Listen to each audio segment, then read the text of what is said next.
Shit 90 Shows Taught Me. Shit 90 Shows Taught Me was not filmed before a live studio audience. Are you ready to slay another day? So are we. Welcome back to Shit 90 Shows Taught Me. I'm Jess Sterling here with my co-host, Sarah Humphrey. Sarah, how are you? Jess, I'm doing pretty well. I just have one question for you, and it's how do you feel? Last time we spoke, you sang a very insensitive song about putting the fun in funerals. I think it was your first line. I just want to know how much of an asshole you feel like. Listen, after humor is a coping mechanism, okay? Sure. I can't tell you anytime anyone in my family has had to attend a family funeral, wake, whatever. It is like we can't help ourselves. It is the way we cope. So the thing is I wish I was right. I wish we could stand here and talk about a funeral this episode. Unfortunately, we're not even there yet because we have to pick back up like as Buffy discovers poor Joyce, and like I'm going to do my best. Again, humor as a coping mechanism is usually my go-to. This isn't a very funny episode. It was a really intense episode. And yeah, I don't know. And luckily, you two and I don't have to sit in the awkwardness too much. Because we do have a special guest. AJ is joining us once again. Not quite the same as the last episode AJ was on for. Quite a difference in tone here, AJ. Yeah, no magical superstars to come help us with this one. No, the grief is real. And I'm kind of was thrust deep into stage 4 of depression right off the bat, started watching this. Probably the first time I have watched this episode in about 15 years. Oh my goodness. And definitely the first time I've watched it since both my parents have passed away. So it definitely lands a lot differently in a post-parent world. So question about that, AJ, because I'm very interested in your answer to this. I feel like, we've heard from Todd the librarian in terms of like, usually like some people will like skip specific episodes on a rewatch. Does this fall into that bucket for you? Where like, because will you watch like an entire season of Buffy and then like pick and choose, okay, I'm going to skip these ones because I'm not in the mood for that sort of a vibe? Yeah, I mean, the advantage of knowing a show as deeply as I know shows like Buffy or Angel, or that I know where the emotional, punches are. Mm-hmm. And sometimes I want to watch those episodes. Sometimes I really feel the need for some sort of cathartic release. And, there's a certain Angel episode towards the end of that run that I will often at least watch like one or two scenes when I know I need to like get a good cry on. But, yeah, like I said, I've kind of been avoiding this one, and it's kind of also why I picked it, because it forces me to watch it. And for me, this is one of the technically produced best episodes of Buffy. It's stellar in terms of production standpoint and the decisions they made on the production and the acting and everything. But it's also one that I just tend to not watch, and so you kind of forget. What was it about this episode that like really worked for me? And thank you for giving me the opportunity to revisit it, because like I said, with perspective, they've had a lot of cool things. Yeah, so we'll talk about that because it is, like you said, it does feel like a technical masterpiece, and its intention is to make you feel uncomfortable because, let's face it, like grief, death, all of those things are very uncomfortable and very difficult to deal with.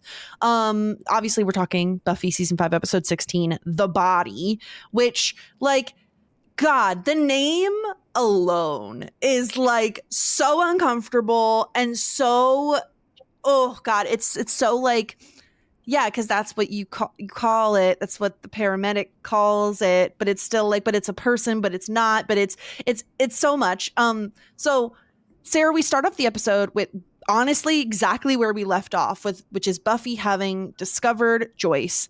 And this episode is really interesting because there is no score, there is no music, there is no nothing. It is, I think it's diegetic sounds. Is that correct? That like that's all we're hearing, and a lot of it feels almost like we're like a fly on the wall. Like we are following, like the camera work also feels like it's like a person with a camera walking through the house following Buffy, and like, gosh, to start things off, like Sarah Michelle Gellar, like just like powerhouse this episode. I think some of her stuff was the most emotional for me. Like just her reactions to things felt so spot on to like what it might be like to be in this situation that Buffy is in. Yeah, a lot of good stuff that you said there. I think that was one of the first things that I noticed as well, was that it felt like it was shot differently. It sounded differently. My couple initial thoughts, not to be an asshole, but I was like, oh, like we're going like artsy fartsy again. Remember when yes, like Hush, right? Like yeah, exactly. I said that to AJ before we started recording. It feels like Hush almost. Yeah, that's exactly what I was like. My more pessimistic side was like, oh, we're doing like the film school student stuff again. But I know that's really disrespectful, and I don't mean to be rude, but it just like it felt like that. And then I was like, when I realized kind of what they were doing with some of the camera shots, I was at first curious. I'm like, oh shit, is this gonna be like kind of like a one shot? But there were cuts, but it felt like that because I think that they lingered on the shot longer than they typically would. So you definitely get like an automatic vibe. And you're right, Jess, like it's made to make you feel uncomfortable, and uncomfortable it did make me feel like from the very beginning. Aside from the subject matter, it feels like uncanny valley, right? Like you're watching something, you're like, well, this is Buffy the Vampire Slayer. The lighting feels weird. There's no music. The vibes are off. And I feel like that just adds to the discomfort of the episode. And I'm glad that you said, AJ, that like it kind of gives me permission that you haven't seen this episode in a while, because I chose to only watch it once because of like how uncomfortable it did make me. And that's like above table, that's a little like bit of a faux pas for like a podcaster who podcasts on a subject to only watch the subject once and then fall asleep halfway through the Angel episode again. Like, call me a bad podcaster, but no, it was uncomfortable, and it's the reasoning is intentional. How they shot it, how the cinematography made you feel, and also the content. It was really hard. I mean, I lost my dad around the same age as Buffy. Like I was 19, Buffy I think is 20 or 21. I still have my mom, and Buffy's dad is not really around, but so it's a bit different. Like Buffy's kind of feeling the feelings of being like almost an orphan and now having to be Dawn's caretaker. So it's a bit different, but there's so many little moments throughout the episode that we'll discuss that ring so true for somebody who is dealing with grief, or how others deal with you when it comes to grief, which is almost as uncomfortable. So we'll go through it all. But yeah, the initial shot is like, just from the very beginning, you saw what they were trying to do, and they accomplished it for better, for worse, like for better as in like it's I don't know if I would call it a cinematic masterpiece, but like if we want to say that, then sure. But it definitely achieved what it was trying to achieve. Yeah, it felt like it was going for it, like there's a message behind this episode is what it feels like. It's like, this is grief in all its uncomfortability, in all of its like hard to swallow, hard to watch, hard to be like involved in. So yeah, let's kick things off. AJ, we start with a flashback. At least I assumed this was a flashback. I don't know that it was super clear, but I assumed this was a flashback to Christmas dinner versus like this is Buffy imagining what the next Christmas would be like, if that makes sense, right? Like the Scoobies are all over. Joyce is making food. Anya's talking about how there actually is a Santa Claus, but he disembowels children, which was just a fun, very fun moment, I thought. But this is a flashback. Is that correct? Yeah, this is a flashback. It's kind of in that first stage of grief and like, the shock. I mean, she's in shock and she just thinks back to this memory, like, just flashes into her head of this happy time. Also, from a technical standpoint, it is really brilliant that they chose to do this. And they chose to do this because they did not want to run the name crawl over her body. Oh, They wanted to have right. a scene going so they could run all the opening credits and put the names on. And they thought that would break it up enough so that, like, I will watch the scene. But also, it does thrust questions like, wait, what's going on? Is this going to be a magical time travel thing? Is this going to be some sort of, every decision here was made for a technical reason and a story reason. And I think that's really, really cool. Much like the decision to put the last episode, so that we all know, oh my gosh, she's dead. So we could sit with it for a week. Because can you imagine if you had come to this episode and just started with this? Mm-hmm. We would have been in no position. We would have been angry. We would have been in no position to deal with this. But we had a week to go, okay, wait, she's dead. She's not really dead. Well, is she dead? I don't know. But at least as a viewer, we were prepared for this heaviness, I think, in a way. And then to take you out of it with this light kind of story, this light flashback to a happier time, with references to band candy, with references to Anya being like kind of clueless as to the cultural norms. And yet, does that make Dawn really believe in Santa Claus more now? It just that whole play with it, like the typical juxtapositions that Joss likes to do with his scripts. And yeah, it was a really cool way to get you into this, which was essentially a one shot. No, like I said, no music, using her sight lines that she's not looking at the paramedic in the eye, so we don't even see the top of his head. Like it's just the whole production. My understanding is, and again, who knows if this is a powerful or not, but that about 90% of the scene was the first take. Like she just nailed it. And they took a couple more takes for coverage, and they did a little bit of splicing, but it was a one shot, and she nailed it on the first take. That's incredible because it does feel like she's fully immersed. Like Sarah Michelle Gellar feels like she's like fully immersed in this scene, and I'm like kind of happy for her that she didn't have to like run this scene a million times because it sounds emotionally exhausting, especially because we're with Buffy through this whole thing, right? She's calling 911. She's on the phone with 911, and the paramedics are on their way, and ambulance is on their way. She's having to administer CPR. She cracks a rib, right? Like she's like it, and this feels like what it might be like to be in this situation where the person on the phone says like, oh, do you know how to do CPR? And Buffy says like, I do, but I don't, like, there's too much going on for her to remember. She's in shock. She can't even remember how to do CPR. She like, when the ambulance arrives, right, like she calls Giles then, and all she says is like, she's here, please come. Like she, of course Giles is going to think she's talking about Glory. Like he has no context.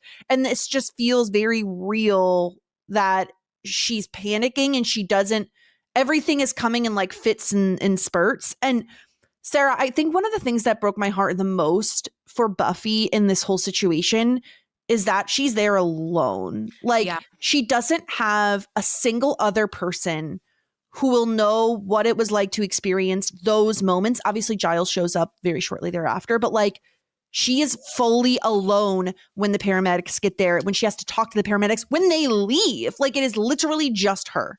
Yeah.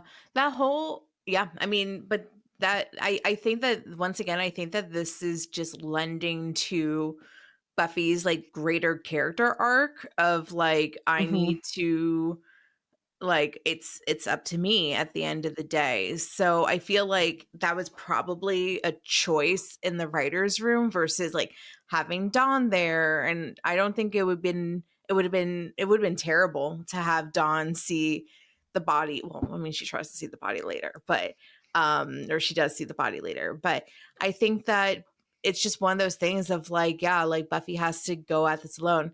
I have a question, AJ, and I don't know if this is like a bad question to ask, but did the actress of Joyce choose to leave the show, or did the writers of Buffy decide that she was to be written off the show for story reasons? Is that an okay question to ask?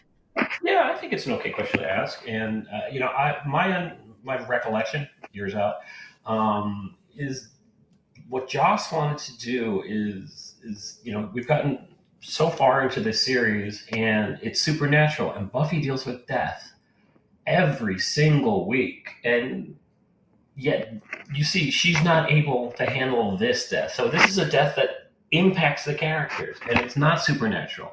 It is just a run of the mill. It could happen to any of us. I'm not going to walk into my house and have to worry about a vampire coming in, or werewolf or a demon or something. Like that's not going to happen. But I could walk in and someone I love is dead, and like that, I think connected on an emotional level that is missing from this genre of show, quite frankly. Yeah. And for him to do it in a way where it is made very clear throughout this episode, with Buffy's hope that like, oh my gosh, and I saved her and I got her just in time and everything is okay. No, she her regression to a childlike state over the course of like the first few minutes of that scene, and then she just says, I don't know what to do. And for the Slayer, like, is there anything worse than that? Like to be paralyzed by just not knowing what to do? And and it's the rest of the episode, I think we have a lot of the conversations that nobody has about this. We're not taught in school how to deal with this, and everyone's going, what do we do? I don't know what to do. And it's because these things aren't discussed. And I think it's brave of a writer's room to say, upon all shows, to tackle such a serious topic and to do it so seriously and with care and not sugarcoating it in any way.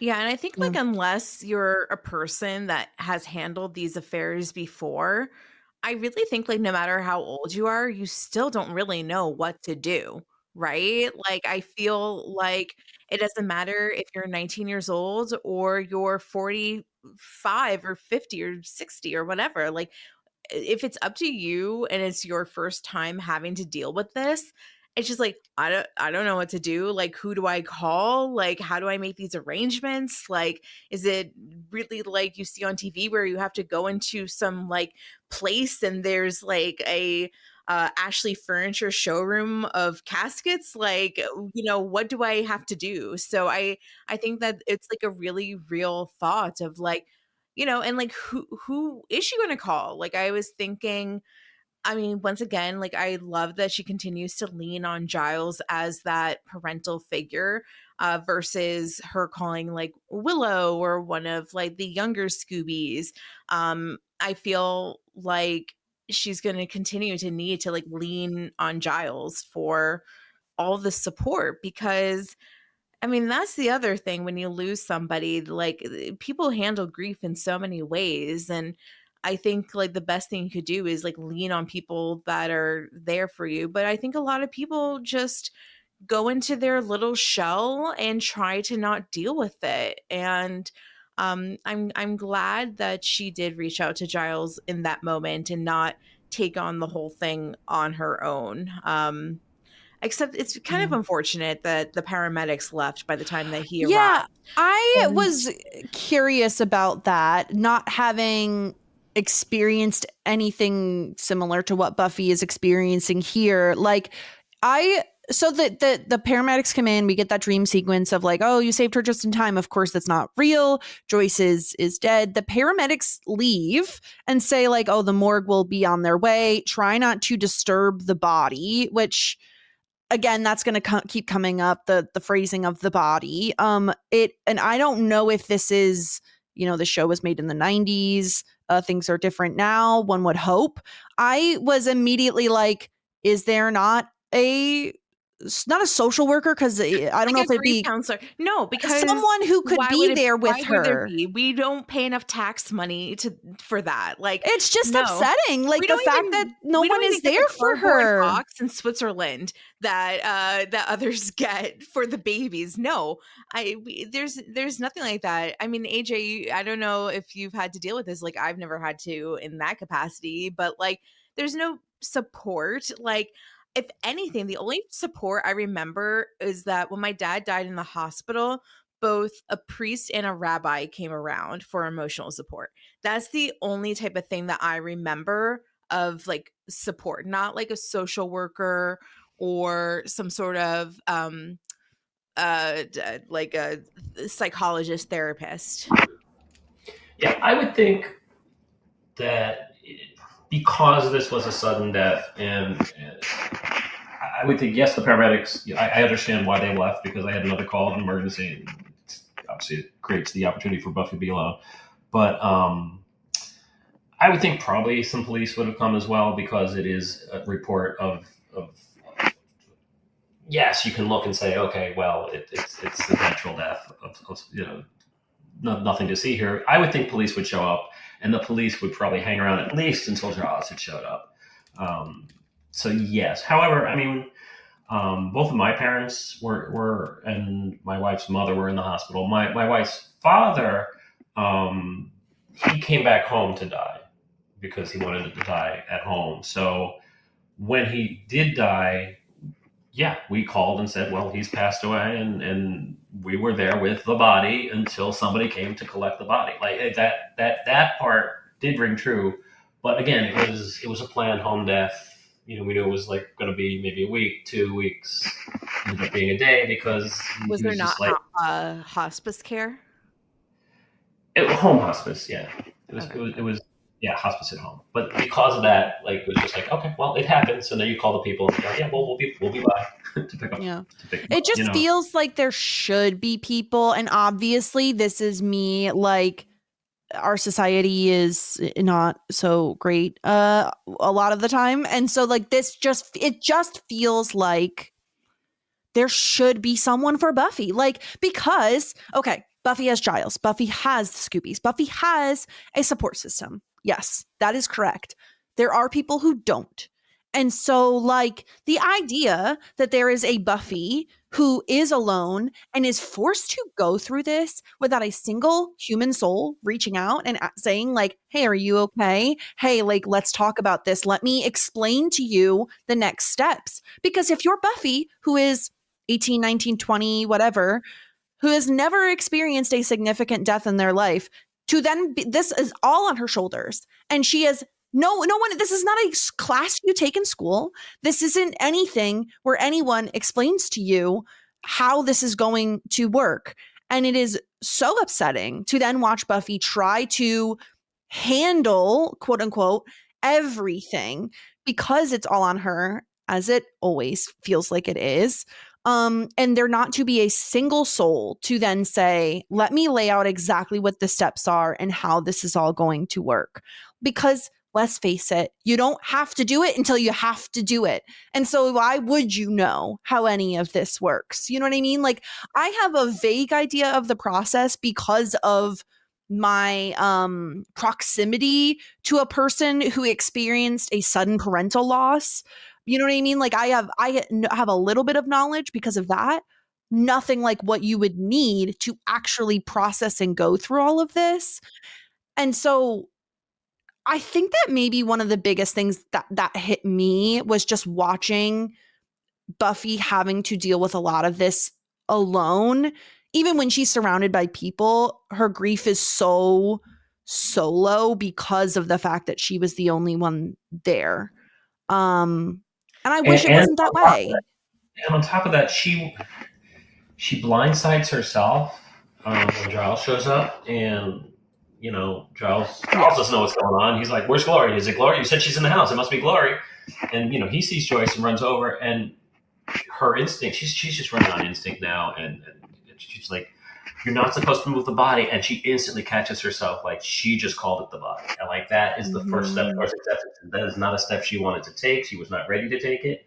But how do you come back from that? Like, she was completely emotionally wrecked by that, and rightly so. We go right to commercial, great, gives us time to sit in it. But yeah, there's no help that they give you. I mean, like I said, I remember my father died, and luckily, because he had a lengthy illness, we kind of knew that, okay, this is who we call when he dies, because that's where he has a funeral plot, this sort of thing. So I had the numbers ready. But if he had died suddenly, I would not have known anything. I wouldn't even have known that those things existed.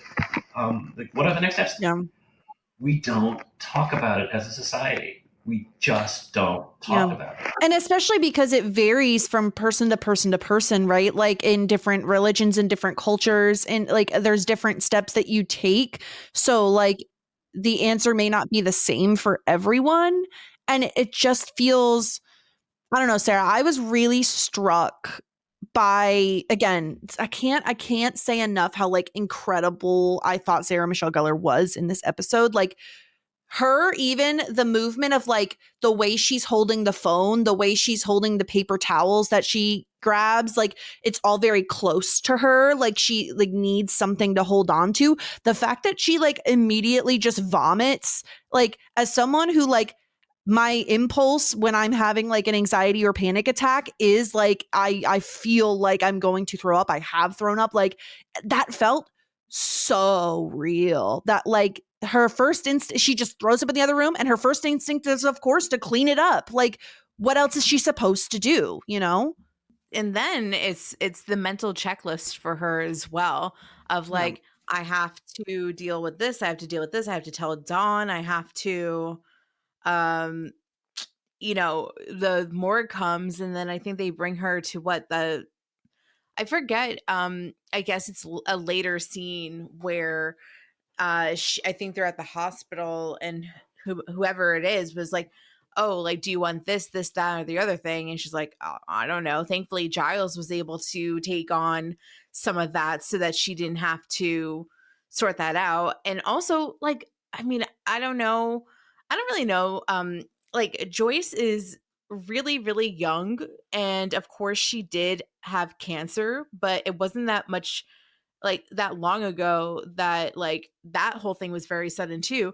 What are the odds that Joyce had a living will or those instructions as to what she wants? Or like when you're 19, you're not talking to your mom or your dad about like, oh, do you want to be cremated? Do you want to get buried? Like, what's your preferences?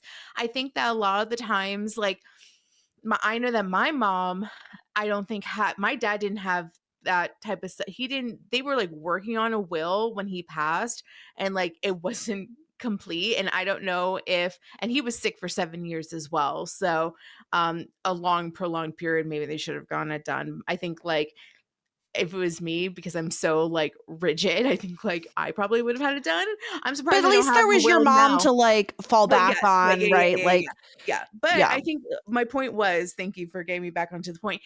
Because of that, my mom has her shit in order now and has told me since, I mean, I was 21, really, like what her wishes were. And I think once again, it's not until you experience the fact that like, oh, like my partner didn't have this, I have to figure it out on my own. And I think like she had to do the same with her parents too. It's like, so that like made her double down. Like, I don't want my children to experience this, so I need to write it all out.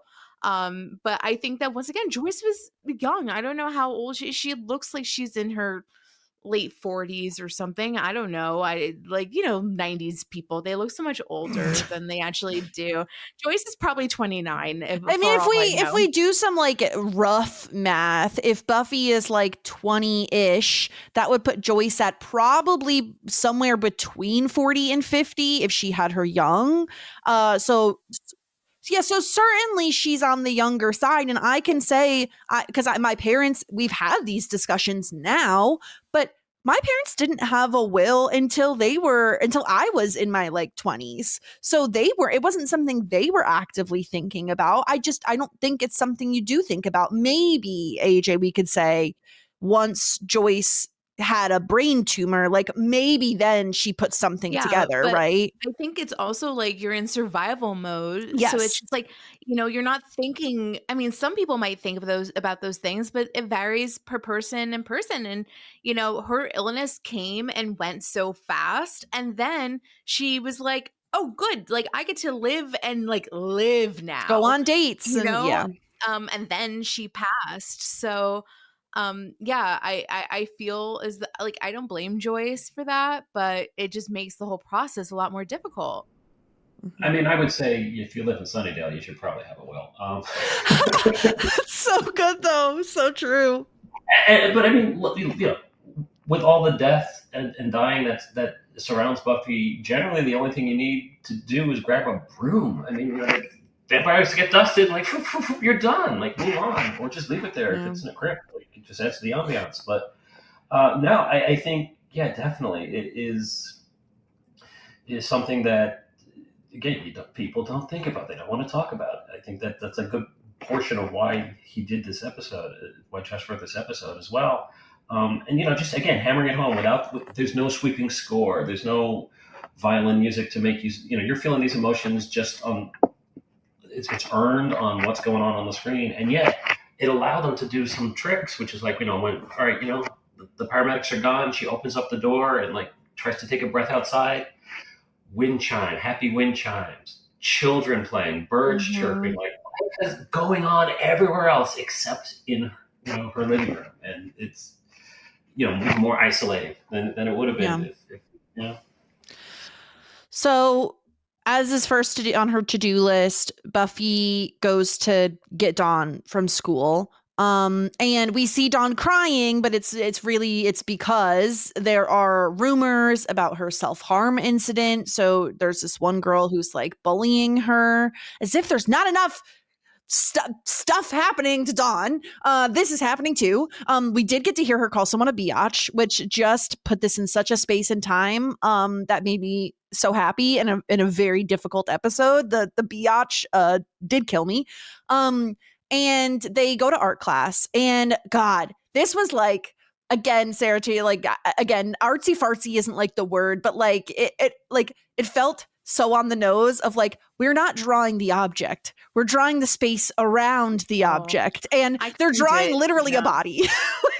Literally drawing a body. On the nose, actually. It was really on the nose. And so poor Dawn is like, in this art class, she's trying to like get her flirt on with this boy, and in comes Buffy, and the line, AJ, the line of, wasn't mom supposed to pick me up?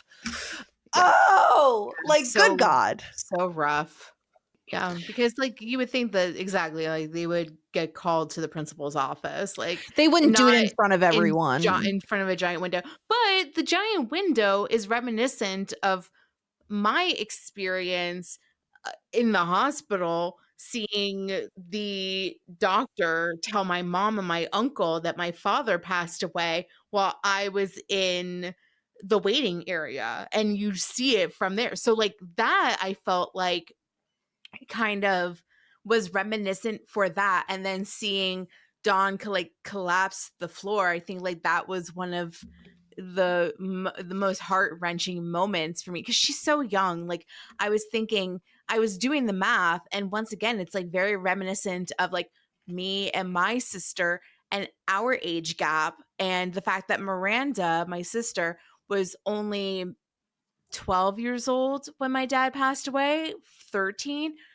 like a little bit younger than Dawn. And it's just so young. I was young to lose a parent, but she was so young to lose a parent, like especially because my dad was sick for the majority of her life. Like she didn't get a lot of those moments with my father that I got. And yeah, it was just really rough. It was really rough. It was rough to see like a younger sibling. It made me kind of think about that perspective, and just like how vulnerable you are, and it's your mom, like, and it's like her dad's like not really in the picture, but her mom is, or at least in her fake little memories. I mean, let's remember she's a bunch of nothing, but She But doesn't say that yeah, she's a bunch of nothing. She has a bunch of fake memories. But it's like it's her mom. It's her mom. and Like, she's been told she's okay. Like they were in it with the tumor, and then they were in the clear, and then to all of a sudden just be like smacked in the face with this like, now your mom is gone and that's it. yeah. What did I tell you, Jessica? I told you, never trust happiness ever, ever. I mean, to be fair, we did call that Joyce would die. She was dead, but that's fine. So then we get Willow. We're going to pan to Willow, Xander, Tara, and Anya. And with Willow, she is having the reaction that feels very true to a friend or a loved one of someone who has experienced loss, which is, I don't know what to wear. What is this going to say about me? I need to be supportive. I can't wear this color. Like, all my clothes are so childish. I need to be a grown up. Like not knowing what to do with yourself. And this, I would say Willow and Anya are probably who I related to the most this episode, just because I haven't experienced a parental loss. I've experienced loss, but nothing like what Buffy is going through. I have been the person who like gets the phone call in the middle of the night of, I have lost a parent. I need you. Like, can you come?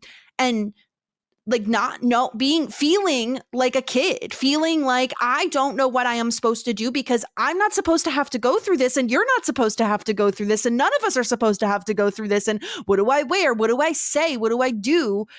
Willow kind of feels like she epitomizes that in a way of like, I want my blue sweater. Joyce loved that blue sweater. I can't find my blue sweater. Like, Anya definitely sits on the blue sweater and then puts it away. AJ, it felt very real. And I also felt like feeling the need to have to hold it together and being on the verge of not ever being able to hold it together for Willow. It just felt very true to like not only a person, just people in general, but like Willow, the character as well. Yeah, absolutely. Like everyone in this episode, the acting is just like it's phenomenal, and like Allison Hannigan just knocks it out of the park. I mean, I've heard you say like a lot of people have told you that Tara is their favorite character and they love Tara, and I think this episode is like just shows you exactly why that started to happen with a lot of people, because Tara is such a freaking rock in that entire scene. Like, she's holding in all of her own emotions. Willow is like, losing it. And then, Anya's coming in and is like saying all the wrong things. And Xander is there and being touchy-feely with Willow, but not in any romantic way. But they're there for each other. And that's something that could have put her off. And she's like, no, I get it today. I get it. I'm not going to get jealous. Do you want me to go to the laundry room? I'll go check for your sweater. Like, she's, even though we all know Willow is being like, it's irrational, right? Like, if you want to call it that, Tara understands that like there is no rationality to any of this. And so like, if you want the blue sweater, I will do whatever is in my power to get you the blue sweater if it will make you feel at all better. Yeah, and that son of a bitch Joss Whedon slips in the first ever lesbian kiss of characters who are in a long-term relationship in the middle of this whole thing, a historic kiss in television history. And because he does it in such a natural way, in such a normal way. Sarah, we also get Xander and Anya just like silence in the car as they're driving, and Anya with the questions. And like, I understand these are like uncomfortable questions, right? Like, what are we expected to do? Are we going to see the body? Are we going to be in the room with the body? Like, are they going to cut the body open?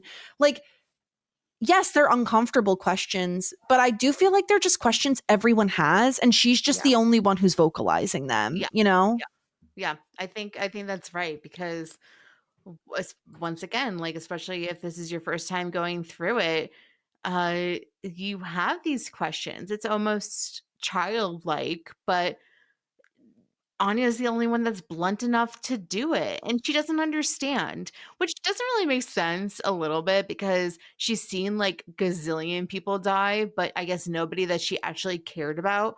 So, but she just like doesn't get it. She doesn't get mortal death. She doesn't get the culture around it, or the human ritual around death, because but also once again she was a human before, but maybe it's been so long that she just can't remember. I think part of it too is she's like not immortal, but she ages for so long that like maybe it just doesn't make sense to her that someone so young could die as well. Right, that could be true because like I mean she was 40, which means like that's like a fraction of her 1,000 years of living. So or 40 to 50. So yeah, I mean I think that I mean I really also enjoyed Anya's role to play in all of this, because when she finally does break down, it just like hits so much harder. Like I don't recall seeing Anya cry, but like just having her like have it click, like I am never going to see this person again. Like I'm never going to speak to her. I'm never going to experience this or the other thing, or like, you know, grandma's casserole, or like we're never going to do something like get our nails done together, you know, and not like just like I'm just thinking of things that like if I lost somebody like a friend, like somebody like that, like just the typical things that you lose out on, the inane everyday. Yeah. So it's just it just continues to make her more human, and it's you know, like Xander can spend all the human lessons on her all the time, teaching her how to be a normal person, but it's these like real life experiences that's going to truly make her into a human, or a more human like. So it's just one of those things. I thought it was well done on all fronts. I think that everybody did a really good job. And then my one comment on the Willow and Tara kiss is that I love how, yeah, like natural and normal it was. It didn't have to become a thing. So it was just, I'm going to kiss you because I love you. And this is like a moment of like, you know, you're here for me and I'm here for you. And we're just going to kiss. And it didn't have to be a thing. And that's beautiful, because I think like that's what everybody that is queer wants, is it just to not be discussed. So you know what I mean, like yes, pride, but it's also normal. It's normal. just It doesn't normal. have to be a thing. Exactly, and yet no one had done it. I love that they did that. And then with Tara as well, you know, I think one of the reasons why she's such a rock is because, and I didn't recall this, but it's knowledge that we do know, she lost her mom before. So she has been through this, and she knows this pain and knows like how other people could react. And I think like I think that like otherwise she probably would have been our most like, you know, feet planted to the ground character. But I also think it's the added layer of having this experience that grounds her as well. And later on in the episode, because like the truth is, like if anybody's like, I don't know what to say to my friend or to my relative that lost somebody that's close to them, the answer is there's absolutely nothing you can say. And that might not feel like the most encouraging advice, but there's absolutely nothing. Literally the only thing that and everybody's different. For me, showing up, which all of these characters did, is what I need, or like what I appreciate. You don't have to say a thing.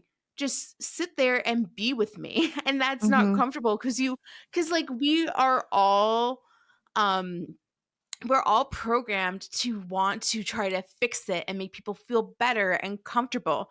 It's impossible. There's nothing to say. There's nothing to do. Yeah. But you showing up, that's great. And they all do that. So Tara, that conversation that she had with Buffy, I think was probably the only person, if I was putting myself in Buffy's position, that I might have wanted to hear from, because I think what Tara said which I don't remember word I for have it word. written down. She Thank says, so she tells Buffy that her mom died when she was 17. And she says, I'm only telling you this because I know it's not my place, but there's things, thoughts, and reactions I had I couldn't understand or even try to explain to anyone else. Thoughts that made me feel like I was losing it or like I was some kind of horrible person. I know it's different for you because it's always different, but if you ever need, and then she kind of just trails off. And then Buffy asks, was it sudden? Your mother? And Tara says, no, yes, it's always sudden. Yeah, I relate to that information as well. And AJ, you might as well too. It's like my dad was sick on dialysis for 7 to 8 years. Obviously, he wasn't getting better in this time. His health was declining. Did I know on that day in particular that I was going to lose my dad? No, it doesn't matter how long your parent or whomever is sick. It's always sudden because it's like you don't get given a little piece of paper that says on this date at this time. You know what I mean? It's like I don't think that I would like that either, but like you don't know. So yes, it is sudden, even if it's not. Yeah. Yeah. And I do love Tara's reaction to all of this. And I do think it's interesting that, like, to your point, Sarah, of you can't say anything. There's nothing you can say that's going to fix anything. Even Anya saying to Buffy, I wish that Joyce didn't die because she was nice. Buffy doesn't have a negative reaction to that, right? She's like, thank you. Because, like, you could say anything. It's not going to bring her back. It's not going to change things as long as you're not like a total asshole or something. Like then there's nothing you can say that's like the wrong thing to say because there isn't a right thing to say. And so that's what I really appreciate about Anya, about Tara, is like they're all just trying to be supportive. Even Xander, who's like punching a wall, right? Like he's representing one of the reactions to grief, which is anger, which is it must have been Glory, to Willow saying it's not Glory. That doesn't make sense. She'd want us to know it was her. Like it just happens. Like, and he says things don't just happen. And like, unfortunately, he's wrong. Things do just happen sometimes, and there isn't a reason for it. But I do appreciate that, like, he is giving us just another aspect of like what grief can be, which is, of course, anger, denial, rage, whatever you want to call it, When we get to the hospital, Buffy does find out from the doctor that it seems like it was an aneurysm that was the cause of death. And I really like what they do this episode with, like, we're so in Buffy's head, right, to the point of having that like dream sequence earlier, to the flashback to Christmas, that when she asks the doctor, like, are you sure that she wasn't in a lot of pain, his response is, absolutely, I have to lie to make you feel better. Like it just felt very real, that like it doesn't matter what he's saying, like whether or not she believes him. It's just like he's gonna say she wasn't because that's the thing you want to hear, right? And obviously it's no consolation for Buffy to hear any of this, right? To hear like there's nothing you could have done, that like even if you were there, like it's so quick, it's so instantaneous that even if you were there to call the paramedics, most likely nothing could have been done. It's no consolation, but that's probably like what's the most helpful, is that because Buffy's also going through like the what ifs of like if I was here like 10 minutes earlier, would things matter? No, because she passed away for like a long time ago and it would have happened anyway. But I think that having like, but I don't know, like does she even believe him? Like it's like nobody knows really. Yeah. So it's really hard to grasp, especially because there's just so much mystery, and there's nobody to give these answers. I mean, at least she has the confirmation that it was like a brain aneurysm. Like I still, like, I know that it's not Glory, but like even I am in denial that it's not Glory. Like, yeah, how do you're I like, know how it's can this not Glory? happen? Yeah. How do I know it's not Glory? How do I know that like this whole thing wasn't Glory's fault? How do I know that X, Y, and Z. It's just hard to, when you can't like get a firm answer from the universe or from God or from whatever, then it's just hard to not wonder, you know? Yeah. Yeah. And I mean, it is nice too. I appreciated that throughout this scene, AJ, we do get Giles stepping in and basically being like, let me handle anything that doesn't have to be Buffy handling it. And like, I even felt like there was a moment where the doctor was starting to say something else. And again, not necessarily jargon, but like stuff that Buffy wouldn't understand of like next steps. And I felt like Giles was the one to kind of step in and be like, okay, like that, like it's fine, like you can go now, you know what I mean, like that sort of a thing. Yeah, Giles is the father figure, always has been. And so he stepped up, and he was protecting her, totally 100%. Yeah, it's again such great acting, just so much understated just reactions from Anthony Stewart Head in this episode as well. Like he did so much with so little, because this whole from this, a lot of this dialogue in the scene felt to me like, just to theater nerd a little bit, it felt like a Samuel Beckett play. It was very stilted dialogue, and there was a lot of spaces in between, and everyone was hitting their marks, and the staging was very kind of like when the doctor calls them and says, "I have news," only Giles and Buffy and Dawn step forward, and the others retreat, and that's such a theater staging and not a television staging. But I just thought the writing in this episode, it was so minimal, and yet it used every moment of the full runtime of the episode to tell a story, and you don't see that on television. And say what you will about the creator of the show and all the problems, the problematic stuff that comes, revelations from later on. I mean, you have to be a manipulator of emotions to manipulate an audience this well, and it's great for television, and it's horrible for humanity. So, Yeah, it's kind of like Picasso or J.K. Rowling. It's like sometimes you really need to try to separate the art from the artist, which is hard, especially with I feel like culture these days. We're not. I don't know. I just think that it's harder to separate the art from the artist. But yeah, like you can't deny that, like the creator has like a brilliant mind and is an asshole. Like two Yeah. things can be true at the same time. Yeah.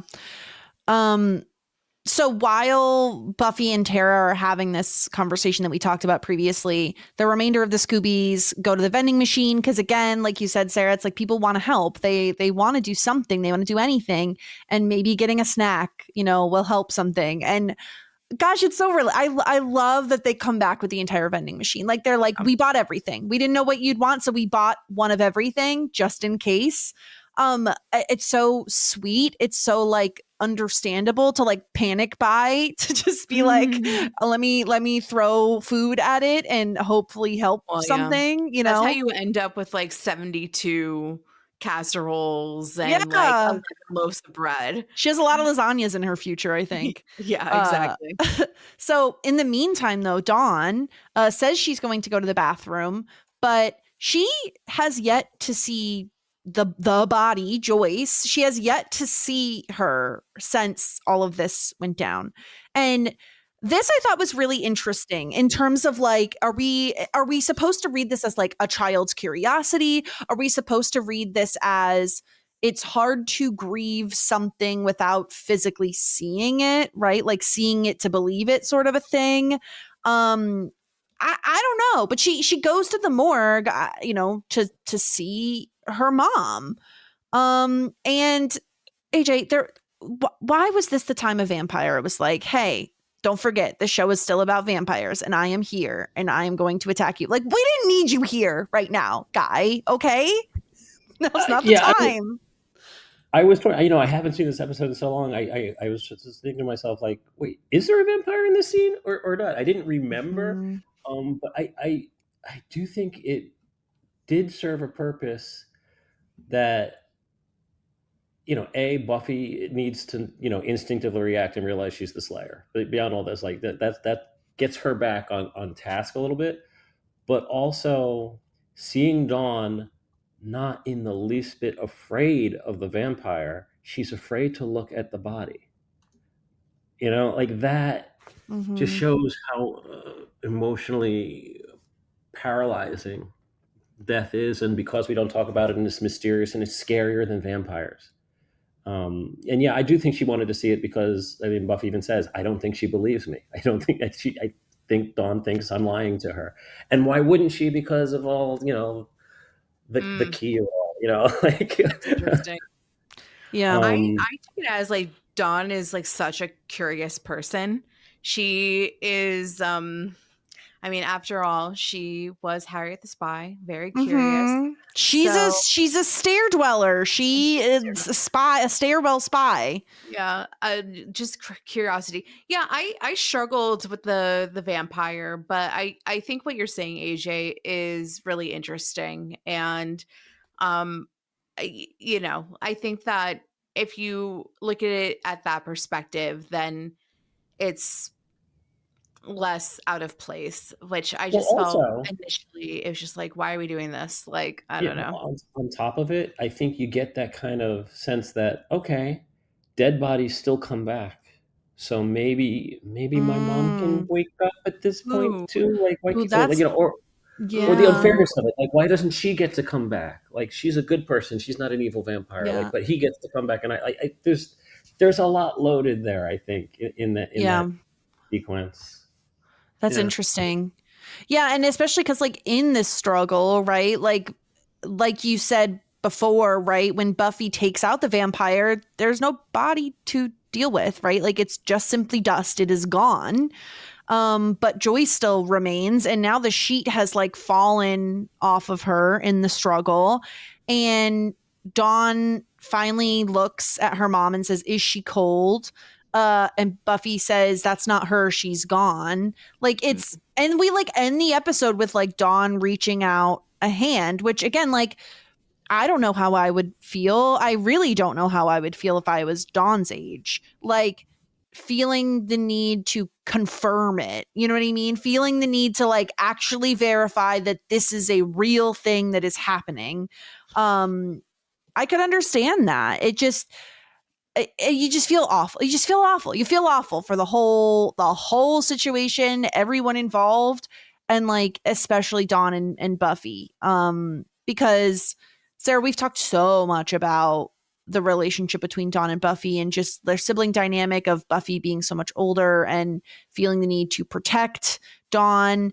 And like, it's unfortunate because if they were to lose a parent when they were in their 30s, 40s, 50s, whatever, the age gap isn't so big there, like you maybe can lean on one another maybe for more support. I'm sure there's always the instinct of I have to protect my sibling, but like you can maybe lean on each other a bit more. Here, Buffy only sees the need to protect Dawn from all of this. And so she then, but because of that, doesn't have a person to lean on that is going through a similar pain of grief, right? Like there's Giles who she can lean on, but yes, he and Joyce were close. They had sex, the whole thing, whatever. But like, Dawn is a daughter of a person who died, just like Buffy is the daughter. You know what I mean? And she can't really lean on her because she wants to protect her. Yeah. Yeah. That is, but also, two different siblings can react to it in two different ways. Like you can be a year apart and one sibling is avoidant and doesn't want to talk or seek comfort, and the other one has more of an attached style and needs that comfort. So I don't even think it's an age gap thing. I think it's just a person to person thing. But yeah, I mean, it's rough. It was a rough episode. It's a rough thing to go through at any age, I can imagine. And yeah, I think that it was a good episode to watch once every 15 years, I think. Yeah. I think that that's how I feel. And not because it's a bad. It kind of reminds me a lot of, well, my main source of like entertainment is typically music.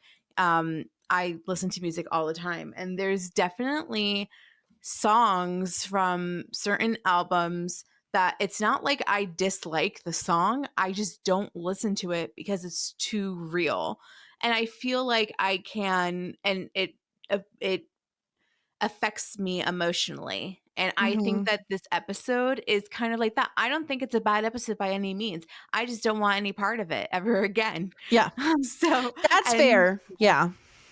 Yeah, I would say it, with that, perspective of not watching it for a very long time and then watching it again. Like I said, when it first aired, I was much younger than I am right now, and it has been 12 years now since my father died and 9 since my mother died.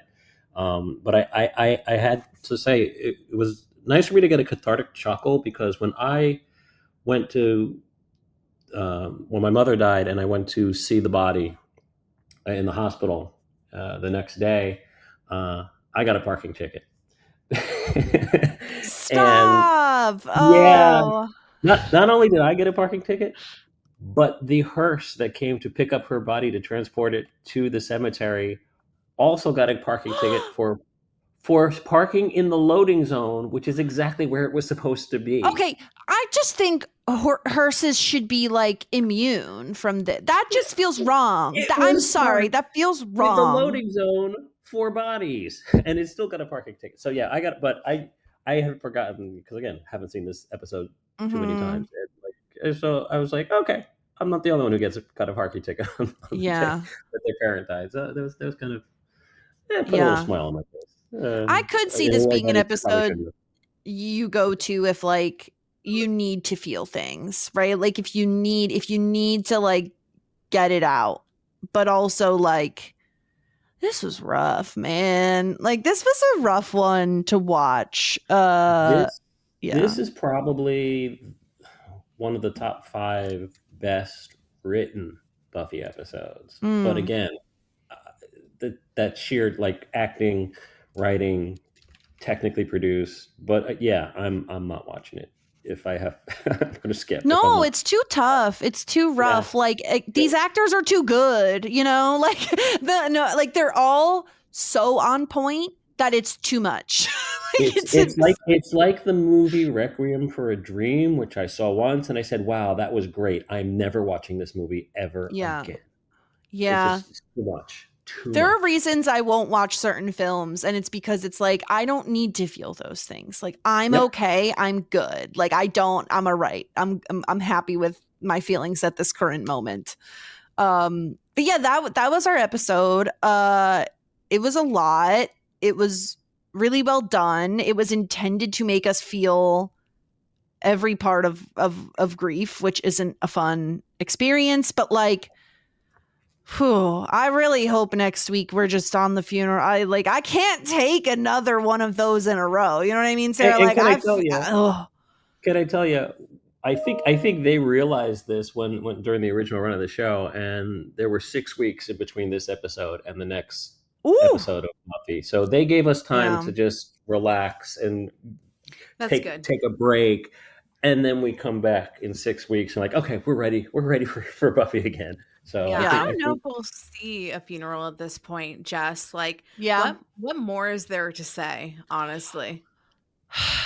That's the thing. I wouldn't think, having had this episode, I can't imagine us doing the whole like, okay, and if they do depending on culture and religion and blah blah blah blah, if they do the wake and the funeral and the whole like, I can't see us doing that. No offense, and I've said this before, no offense to any religion, I still think Jews do it best. Listen, saying this as a person who has attended just so many wakes and funerals, like a Catholic wake, mass, funeral, like good. Like it's enough. It's enough. It's too much. It's enough. 48 hours in the ground, baby. Like, please, like I can't take it. It's rough. It is rough out here. I still don't understand I mean, there has to be a reason, but I don't understand wakes as like a concept. But You I and don't me know. both, and I've attended many of them. Yeah. I've long said, once I'm gone, big party, good food, good drink, have a good time, play fun, loud music. That's what I want. I want people to have a good time. Your I don't. funeral is just going to be like 60 dogs barking as loud as they possibly can. Sounds like my idea of heaven. Ew. Terrible. Uh, I want yeah. a silent funeral. Nobody there. Well- Nobody there, actually. No noise at all. No, burn me to a crisp and call it a day. Like, please. Well, I don't all I want will people say to you staring at my dead guys- body. All I would say to you guys is, of course, no spoilers at all. You're not getting them from me. I'm not going to be the one to ruin this party. But this show has a very long memory. They do not forget things. So even though it was 6 You're weeks, it was a very long memory.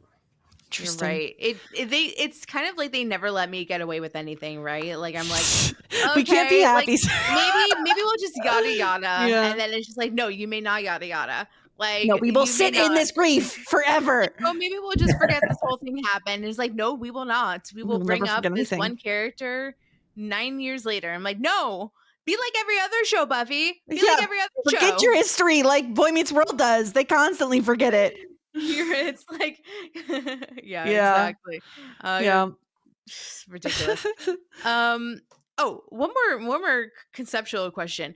Do you think that if they knew for sure that Joyce was going to die, do you think that they would have humored the idea of turning Joyce into a vampire so that they could keep her alive? Stop it. I'm just asking the question. Like, you want your mom alive, just like make her into a vampire and then like call like 1-800-CHIP, you know? And then you have your mom for like ever, which might be too long, but at least you'll have her. I don't know. Probably not. Remember before when you asked if there were any dumb questions? No, I'm Dumb kidding. questions, yeah. I'm sure that some other vampire show did it. They're like, oh, like this person's like has syphilis and is going to die of like syphilis plus chlamydia. And they're like, okay, let's just turn them into a vampire. Oh no, that's just Darla. I was gonna say that's Darla. Speaking of, Yeah. let's do some Cordy's Corner. Let's talk about Epiphany. I tried. I was like, it's a phenomenon, honestly. Like I'm not. It's getting impressive. It's getting impressive. I don't have issues falling asleep, but every single time I try to watch Angel, I fall asleep halfway through the episode. This time I was upright, but then I watched it and I got very sleepy, and then I went to bed. So I tried. Okay, so let me give you the cliff notes on what happened. Now, luckily for Angel, his soul remains intact, even though Darla is the best lay. No, she's a bad lay. No, this is her profession, Sarah. No, she's bad. No, she knows how to fuck a man's soul out of his body. It just doesn't work. I think canonically she's a bad lay. So he still has a soul, and Darla thought he was going to lose his soul because, again, she's a great lay. Doesn't happen. He immediately is like, this is his epiphany. AJ, I don't understand that. So this is the turning point, right? Like the sex with Darla and him realizing that he is stuck with a soul, whether he likes it or not. That is the epiphany he needs to not be such a dickhead to his friends. Is that what we're being told? Maybe his epiphany is I shouldn't have tried to spin off. No. I mean, yeah. No. Look, I will say, there is a shift in Angel a couple of episodes from now, and it's without giving anything away. I'm not even going to spoil that, but in a couple of episodes, the writers of Angel had a problem where several of the actors had other commitments. And we're not going to be able to shoot any more episodes. So for the final 4 episodes of season 2 of Angel, they did this complete shift side quest, which it divided the fan base. I happen to think it's very fun. And it's the turning point of the series because when they come back from it, it's a completely different show. Some people hate it and think they're pointless and the worst episodes ever. But it really, the writers' hands were tied a lot because of this, and they had to rush these storylines. And I think the epiphany is, oh crap, we're losing Julie Benz to another show. Oh crap, Elizabeth Rome is just got a cast on Law and Order, so let's get rid of Kate. Like, a lot of things were happening here where they're like, our hands are tied. So I think that was the epiphany more than anything else. Yeah, it just felt like very out of nowhere. It just felt it's just like, and now I've had an epiphany and you need to leave Darla because I need to go save Kate. And it's like, okay, Sarah, I am officially on ship watch, okay? Because this is the thing. Angel is a meh show at best for me currently. In the current state of things, I am so meh. I am the most meh on Angel as a show. And the only thing pushing me through is trying to guess what they're going to do. And so I just am like, or just in general. I'm watching, I'm looking out for ships everywhere. Okay. I'm like, who are we going to pair up on this show? Because we've gone too long without some love interest stuff happening. Obviously, Darla and Angel are fucking, but this is not long term. So we've gone too long. There needs to be something. So I've got my eyes peeled. That's what I'm focusing in on. Yeah. Now, one of the possible contenders is Angel and Kate. I mean, that's been going on for like 2 seasons now. It feels like it would have happened, right? Like if it was going to happen. That's kind of my take. But she is a blonde. She's a blonde, so he loves a blonde. Is high, but I feel like it would have happened by now, and nobody wants to get into a relationship with somebody that's like mid mental breakdown. She's having a rough go of it. She's alive. I mean, I'm glad that she's alive, but like I think that she needs a little bit of TLC before Angel jumps that. Yes. Also, you know what I'm going to say. 8-cab Angel. Come on now. Stop it. Okay. So then, Lindsay.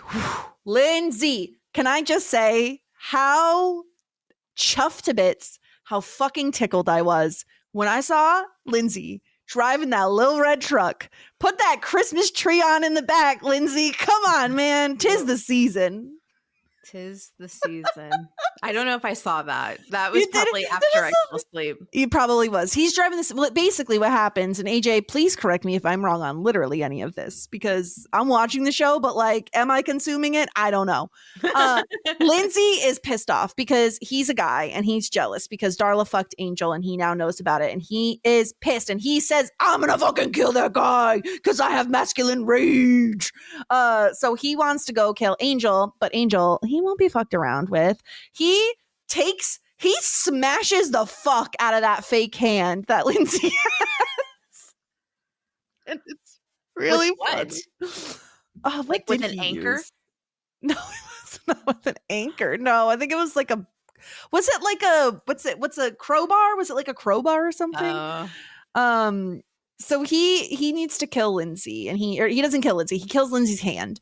And then meanwhile, because we're picking up from last episode, Cordy, as if her haircut isn't tragic enough, now has a fucking eyeball on the back of her head.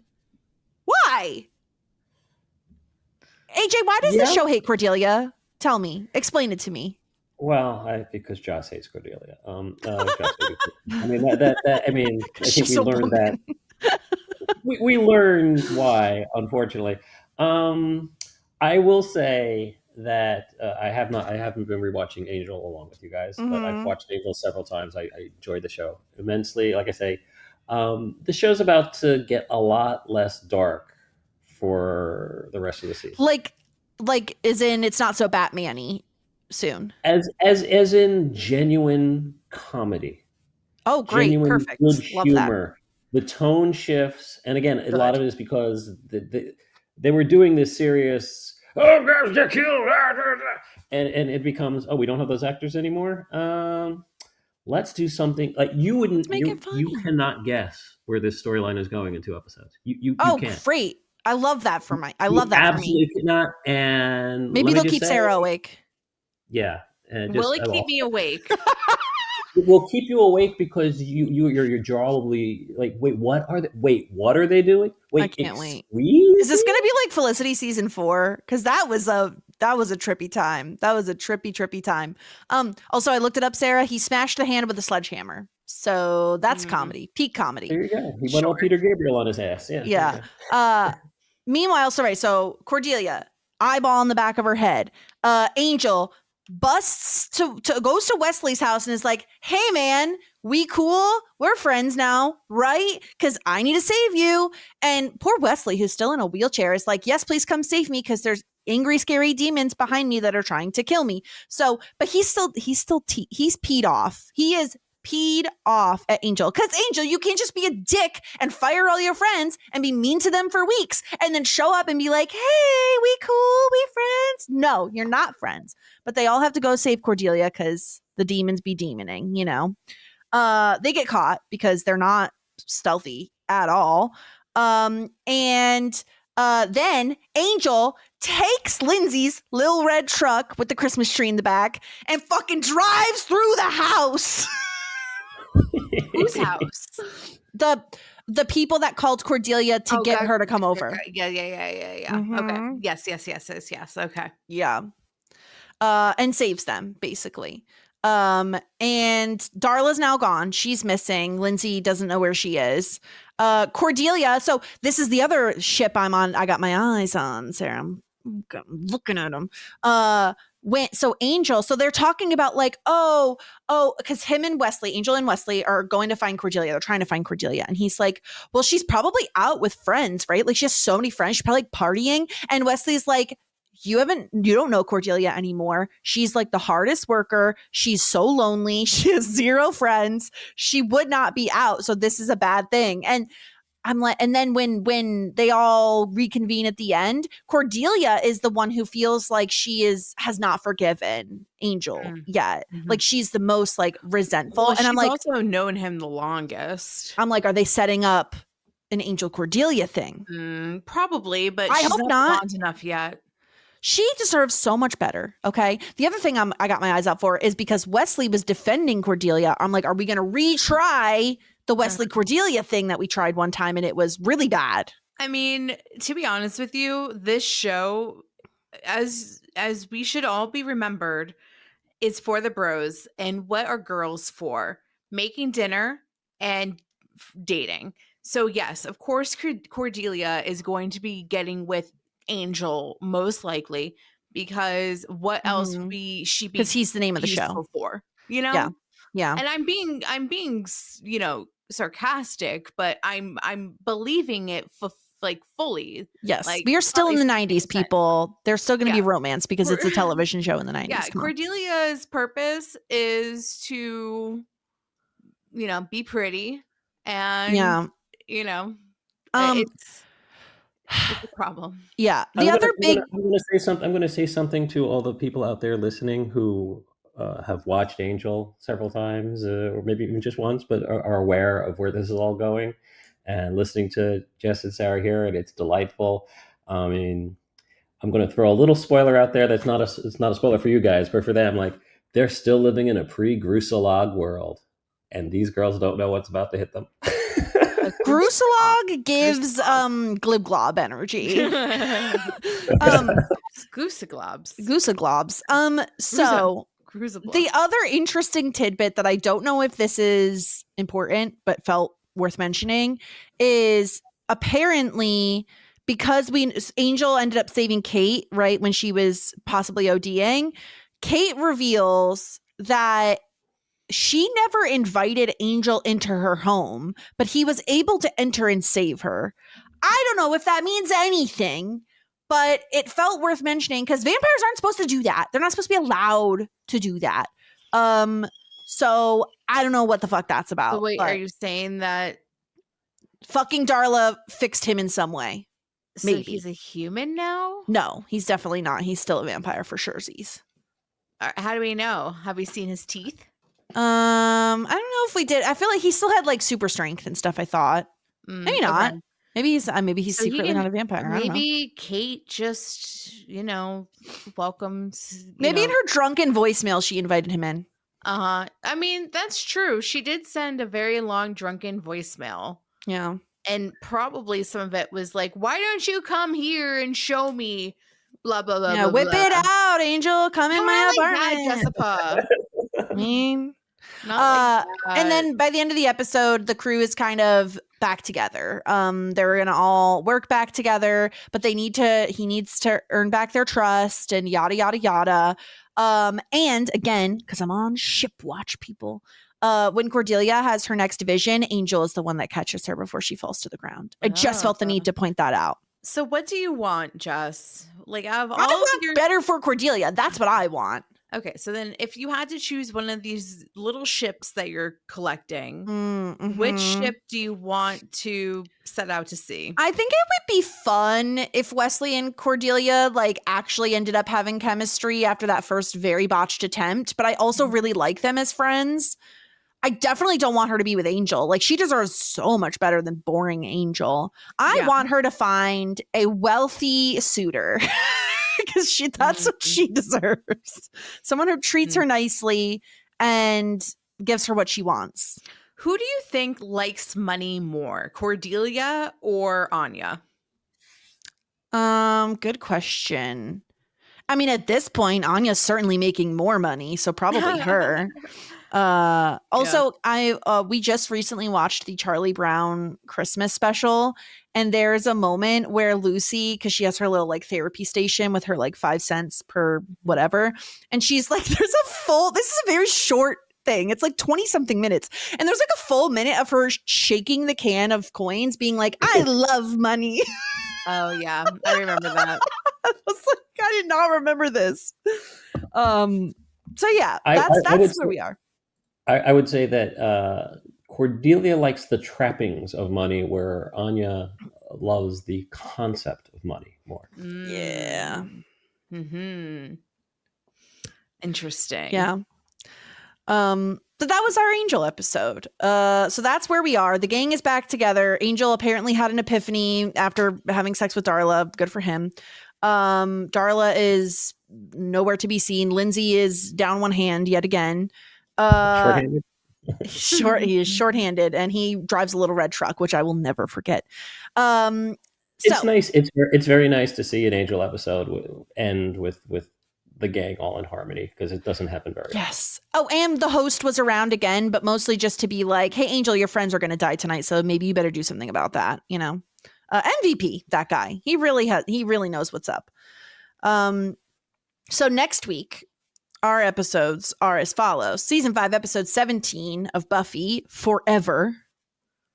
I don't know how I feel about that title. Be like, is Joyce dead forever? Like, are we? Yeah, we're probably okay. Angel, season 2, episode 17, Disharmony. Oh, is Harmony coming over? Would love that. Ooh, is she gonna sing at the karaoke bar? Maybe. I would love that. That would be so fun. I want to see her and the host interact. That would be so entertaining. So that's what we have going on next week. And apparently this is also an Angel episode you have to watch, Sarah. It is highlighted on the spreadsheet. Man. So, you know, better get my caffeine in before. Yeah. Drink some coffee, sit upright, you know, the whole deal, the whole nine. Okay. Keep those eylids, keep those peepers popping. I really try. Sarah, you'll be happy. Okay.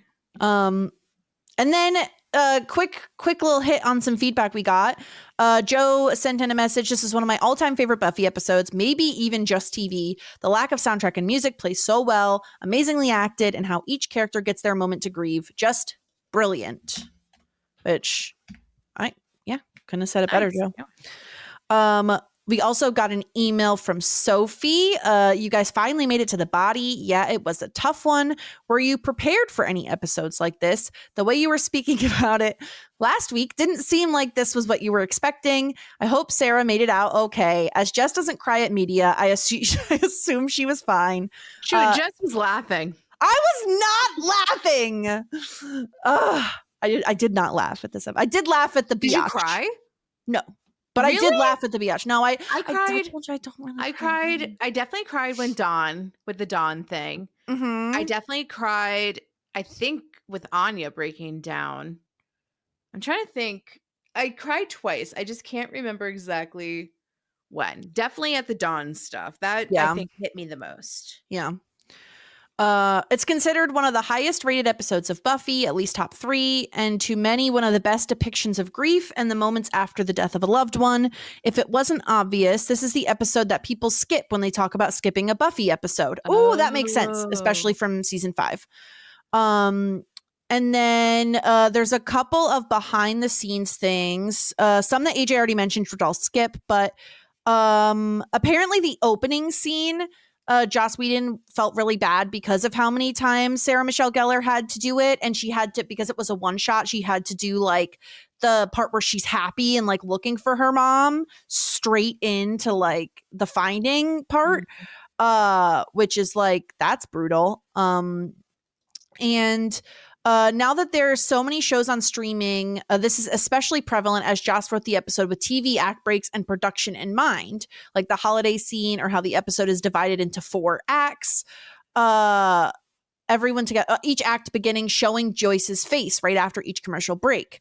Apparently, the actor Christine Sutherland, who plays Joyce, was ready to leave the show after season 3. I think she wanted to spend more time with her family or something. And Joss told her, "You can't leave yet because I'm planning to kill you in season 5." So he made a deal with her and let her off for season 4. That's why she only appears in like 4 episodes. She had a break. She came back for season 5 only to be killed off. Joss really commended her acting in this episode and has said that she was a real trooper and only blinked once when showing all the close-ups of her lifeless face, and that they took out in post-production. Oh, see, you know what? That was actually one of my questions. I was just like, because we saw the body a lot, and I was like, maybe they made a really expensive dummy and they had to get their money's worth, but it was the actress, evidently. Yeah. That's critical information to know. I gotta say, I didn't need to see the body so many times. I understand the purpose for it, but I can't with the open eyes. It's too much for me. Spike's absence, the way James Marsters tells it, Spike, who is American, LOL, just came up to him, hands him the scripts and says, "This is probably the best thing I've ever written, and I'm really sorry, but you're not in it." So James goes home and reads the script and tells Joss the next day, "Yeah, I get it. Spike wants no part of this." And then as to the final vampire, which we talked about, it's quite controversial. Many people find it quite jarring for Buffy to face the vampire after an episode so grounded in reality and wanted there to be no vampire in just a straight episode. Joss left it in there on purpose, as he said that even when someone you love dies, life still goes on and that you have to deal with the trivial and mundane nuisances of life. And for Buffy, that is fighting vampires. I hope you like... Yeah, I mean, it's true. I hope you like the episode, even if you aren't the biggest fans of Joyce, and it wasn't too tough, especially so close to the holidays. It is one of my top Buffy episodes. Looking forward to what's to come. ... Sophie, I see those ellipses. Okay, I see them. I see them in the email. Bezos, Sophie. What's to come? ... Yeah, it was a great episode. What she means. I know what she means. You know what? There are so many. I'm calling people out left and right here today. There's so many people who will like spoiler tag things and then be like, "Jess and Sarah can't look. Jess and Sarah." It's like, why are you doing this to me? Why do you hate me? Anyway, it's fine. One day I'm gonna be able to click all the spoily things. She's talking about a Discord channel is what she's Yes, and people are mean and they leave me out of things and I don't like it. Not our Discord channel. We don't have one. No. Anyway, that's the episode. That's the feedback. AJ, thank you so much for coming on to a very difficult episode. You picked a doozy. You picked a tough one. Yeah, I did. You know, I like to keep you guys on your toes and not think that every time I come here, it's going to be all mirth and merriment. So the most depressing episodes. I think it's also like, I feel like very like impressed that you like challenged yourself, if that's the right word, of like, haven't seen this in a while. It's going to be difficult, but like, I want to face that, especially after seeing it with a new perspective. So I commend you on that as well.